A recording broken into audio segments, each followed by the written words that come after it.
Good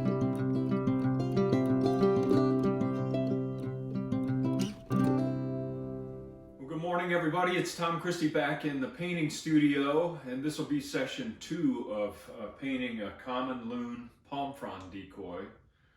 If you haven't been watching the previous series, I did a series on the carving of this bird. In session 1 of painting, we got the base colors laid in, and today we get to start the fun stuff, and that is adding the details to this bird to really convey the look of the loon. There's a lot of surface area to deal with. It's a big, full-size bird, but that makes it challenging and fun. If you're enjoying my channel and getting value out of it, please hit the subscribe button if you would. That doesn't cost anything, but it does help me out as I continue to build this channel with free resources, how-to for wildfowl and decoy carvers. Okay, I think we'll start with some layout work. We kind of painted over the previous layout work that I did before while we were studying feather patterns. But today I want to begin by adding these beautiful stripes up front and pulling those into the dark, between the light and the dark.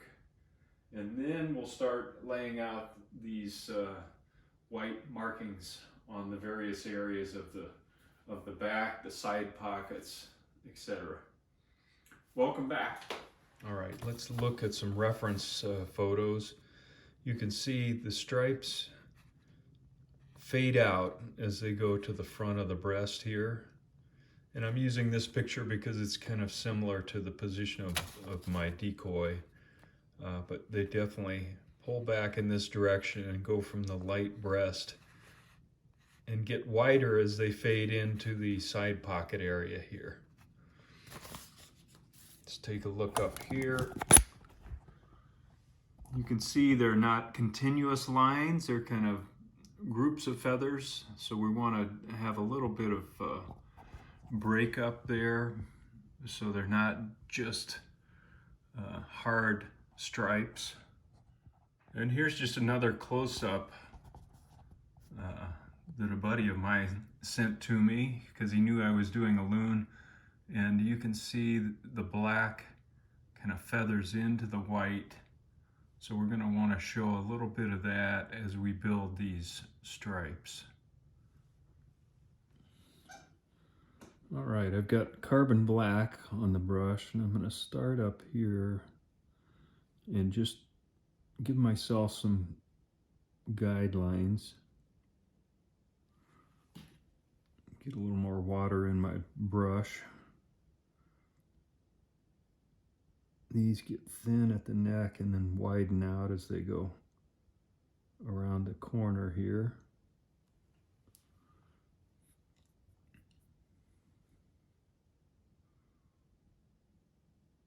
And then tie in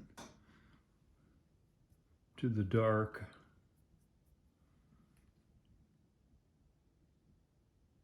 Back here.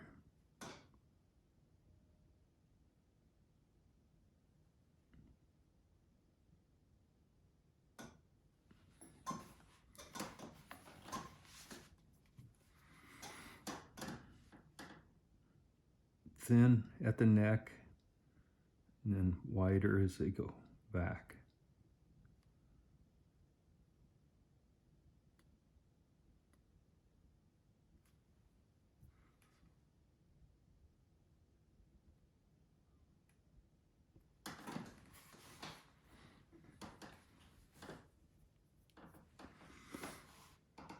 And now that we have some guidelines, I'm going to begin to work the shapes of these, and we saw there's little swept back markings on each of these because they're a group of feathers that line up to make these shapes. So I just want to pull some little feather barbs in here to give them some more character.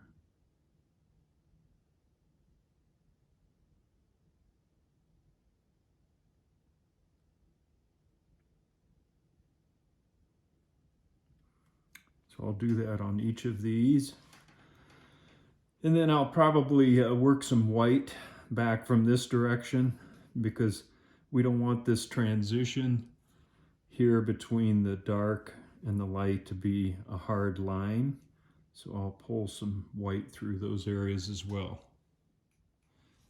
All right, I've got those in place. Now I'm taking a little of the off-white and a little scrubber and going into the white areas, and I want to pull into across this dark transition.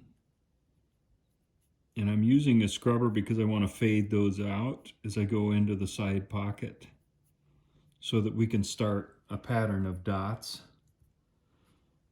So I'm just going into each of the white areas, pulling that on into the side pocket like it talked about. And this will take a few passes to get a nice white buildup over that dark area.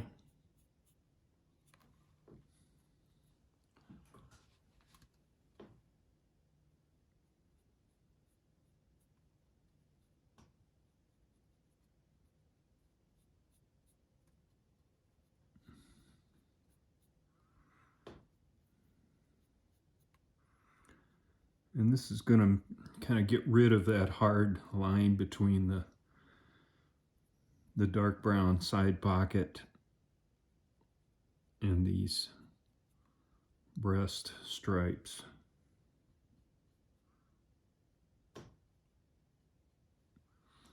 So you get the idea there. I'll continue to work those a little bit.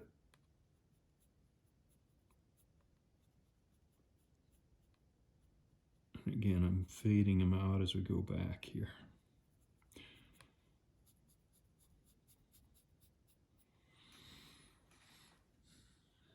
While I'm in this area, I'm just going to go in and put a few feather barbs coming out of the black of the neck here and into these white areas, just so I don't have a hard line there. And looking at the reference photos, this is relatively a firm separation between the black and the white. And by that I mean I'm not going to pull these feather barbs very long out into the white. They're pretty short in the pictures that I'm looking at, so I'm just going to keep it small here, but get rid of this hard line between the two.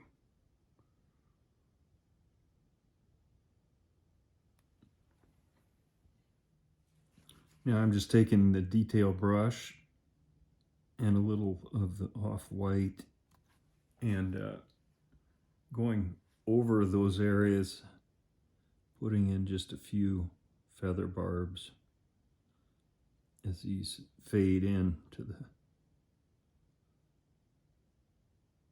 the side pocket.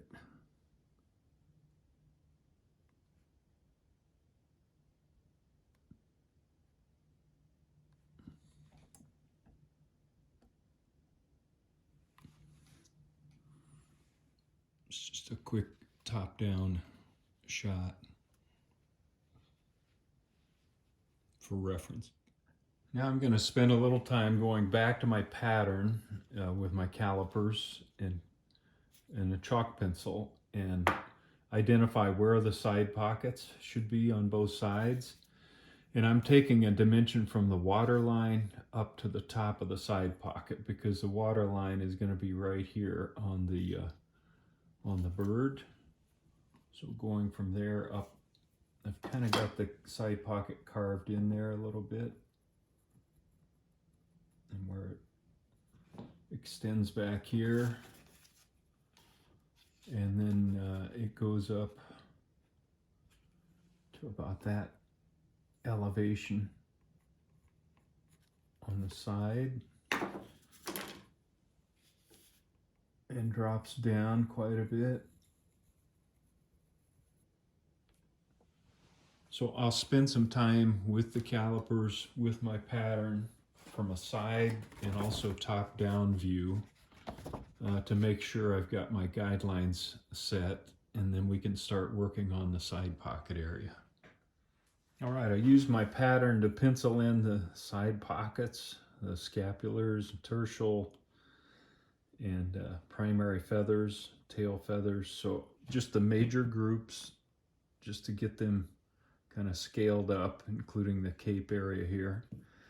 Now I'm going to start laying out the side pocket area, feathers, and work on that first. So these feathers will be very small coming out of the breast, get larger as they go back, and according to the reference, they're pretty rounded feathers.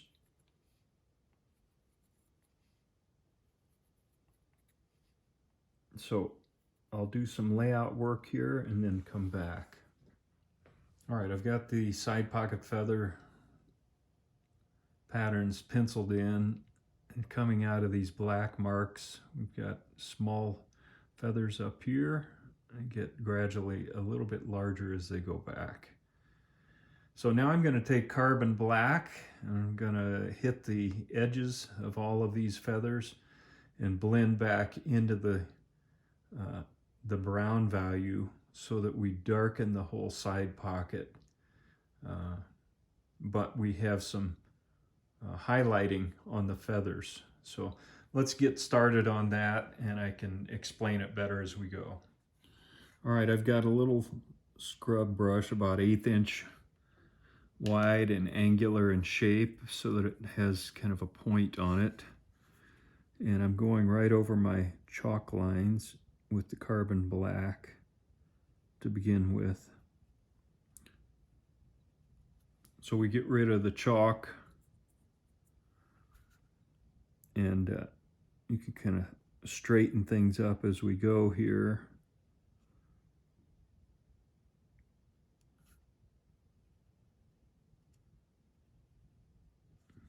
I'm just doing little arcs to begin with.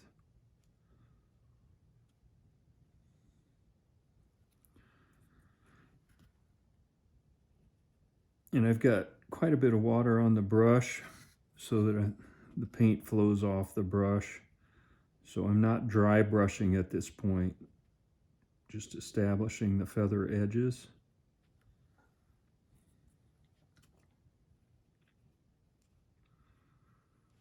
Following my guidelines here.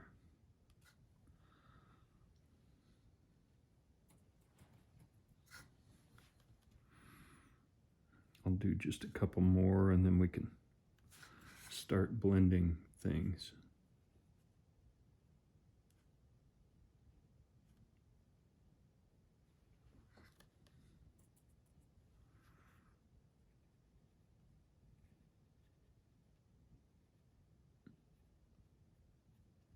Okay, and then once I have those arcs in place, I'm going to use the brush and start scrubbing back in the opposite direction to blend from the feather edge back into the dark brown.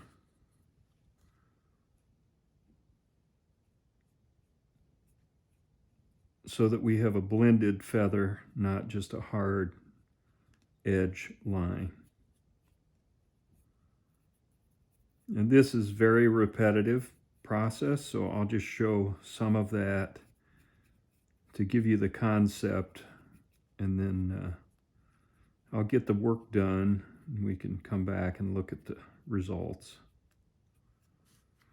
This is going to take quite a bit of time to go through. There's a lot of feathers on a big loon, but this is the approach we're going to use across the board here. We're going to use this brown base and then come in with the carbon black, because I want to have some underlying feather structure in place to give us some depth and interest before we start adding all the white markings that go on top of these feathers and the different patterns. So I'll work on this. I'll come back when I'm done with the side pocket and we can take a look. All right, I've got those feathers highlighted. Gonna first pass through, and now I'm gonna take a very small scrubber and each of these feathers kind of has 2 dots surrounding the quill. So these are going to start very small up here. So I'm going to use this to begin to go into the center of some of these feathers.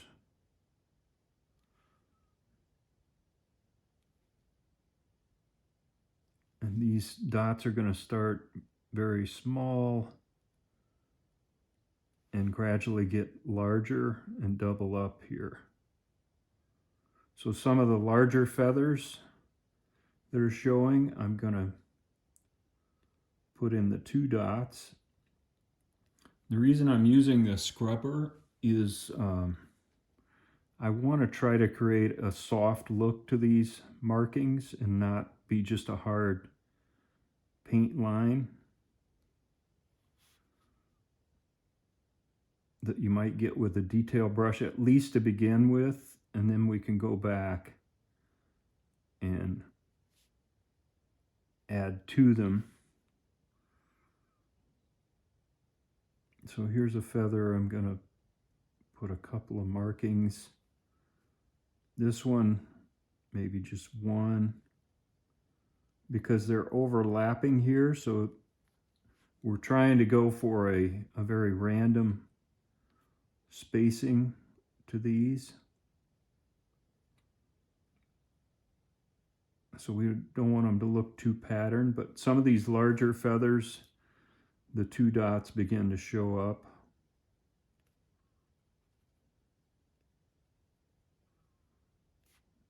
And I'm varying the shape.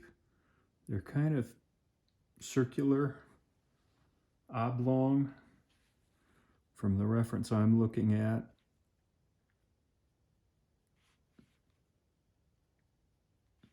So again, this is very repetitive process, but I just wanted to show you enough.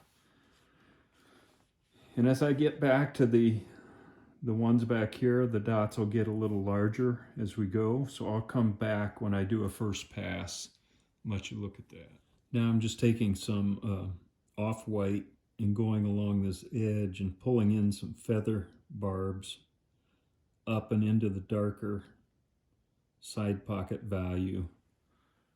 And these feathers get wet and tend to bunch up and kind of stick up into the darker side pocket area. So I want to break this line up and pull a few across this area.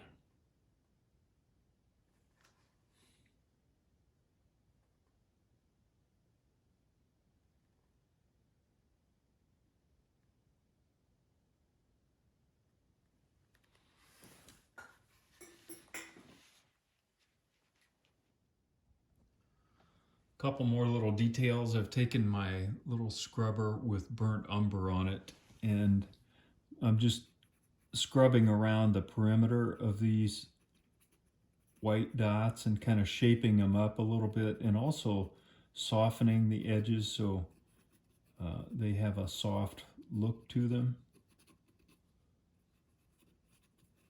And then the other detail, I've looked for a couple of spots where I could pull where a dot is underlying this feather. I just pulled a few splits across into the overlapping feather just to convey that structure a little bit more. So I'll do the other side pocket in similar fashion. We're actually going to do this area of the back, the tail, the sides in a similar fashion as well, but one step at a time. All right, we've got the side pockets done. Just give you a quick look at that, both sides.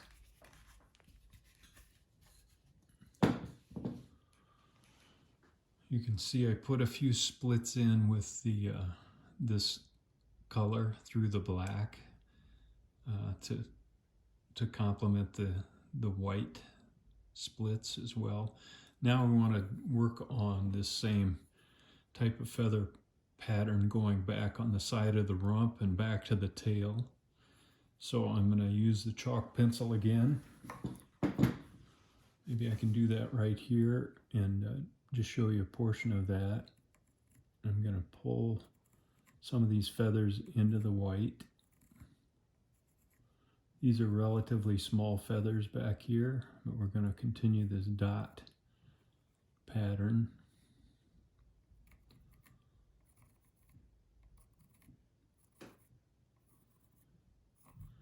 Right up to the edge of the tail here.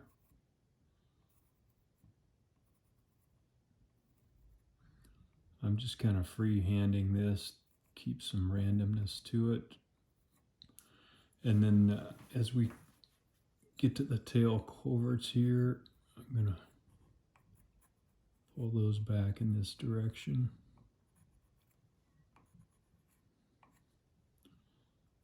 Probably put an intermediate in here. So I'll get that laid out, and then basically it's the same routine as the side pockets. This is going to be a small dot pattern, kind of the double dot continuing, but in smaller as they approach the tail. On the top of the back rump, we're going to continue these small feathers up between the primaries.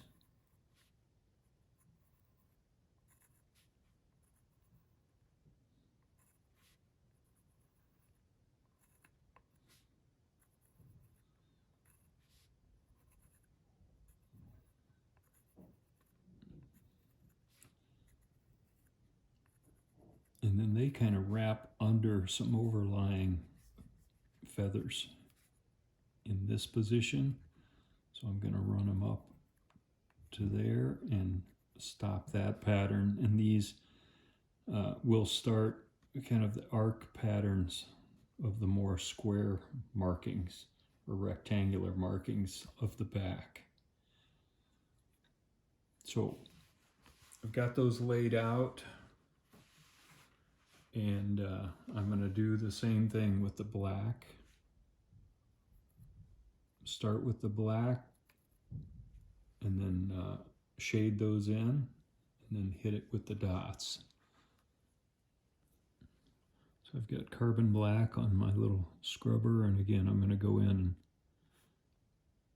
begin by outlining these and getting rid of my chalk marks. And similar to what we did here, as we get close to the white rump area, I'm going to pull some of these into that area.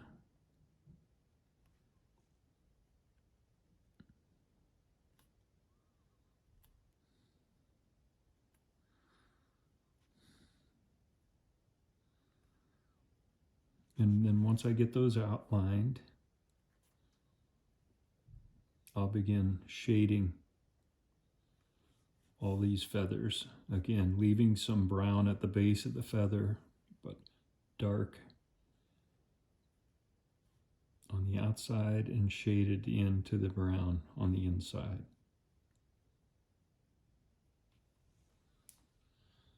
I'm also running a little of the black along the edge of the primary group. That'll give us a little bit of a shadow as we detail the primaries, and then blending that into the surrounding feathers. So hopefully you can see that in the video, a little bit of darkness right under that. And also up here as I work these feathers on top. All right, I've got those tipped with the black, and now I'm going in with the off-white again Same type of routine here. These are smaller markings and a couple on each feather. But again, since they're overlapping, some of these you're only going to see one.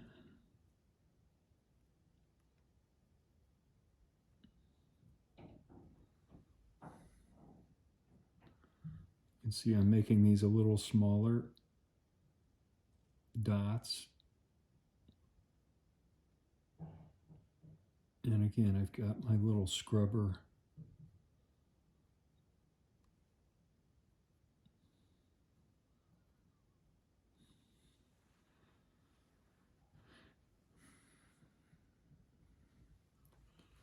And I'll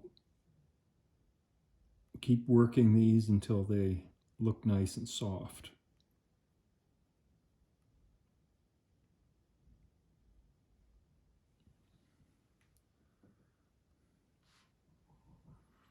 I'll work my way back, and the coverts are going to have a couple of dots on each.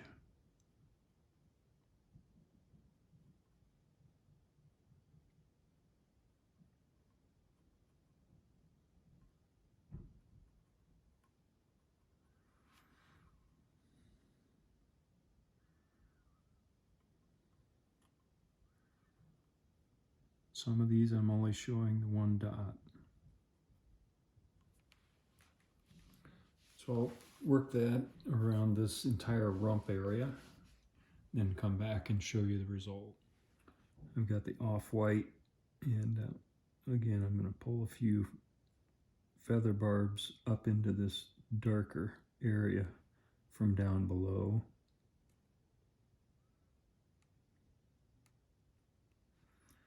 Just to soften that transition.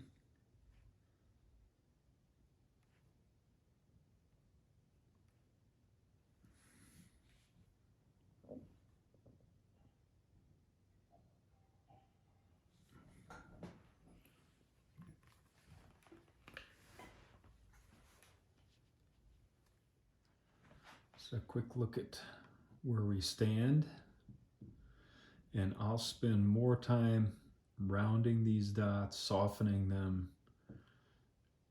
varying the value of the dots.